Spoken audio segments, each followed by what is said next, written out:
السلام علیکم.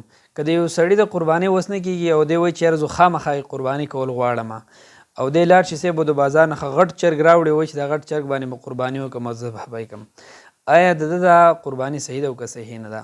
نو یاد ساتئ چې دا قرباني د ده نه ده صحیح. او علامه شامي رحمه الله فرمایي که چېرته یو سړي چرګه یا بانګي د قربانۍ په نیت باندې ذبحه کړو نو دی مکروه تحریمي کار وکړو، یعنی حرام کار یې وکړلو.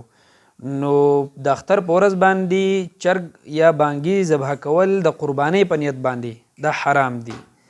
نو معنی دا نه ده چې د اختر په ورځ باندې به څوک چرګ نه ذبحه کوي. د غټ اختر چرګ دې راوړي ښه دې ذبحه کړي چې چا قربانۍ وس نه کېږي، عامې صدقې نیت دې پرې وکړي، خدای تعالی به ډېر زیات لوی ثواب د دې ورکړي، خو نیت د قربانۍ به پرې نه کوي ځکه انما الاعمال بالنیات. او دا د مجوسو طریقه وه چې مجوسیانو به خپلې قربانۍ نه دغه شانې په دې چرګانو باندې کولې او موږ ته د هغوی د مخالفت حضور علیه الصلاة والسلام حکم فرمایلی دی. الله تعالی زموږ د ټولو په شریعت باندې پوهه نصیب کړی کي.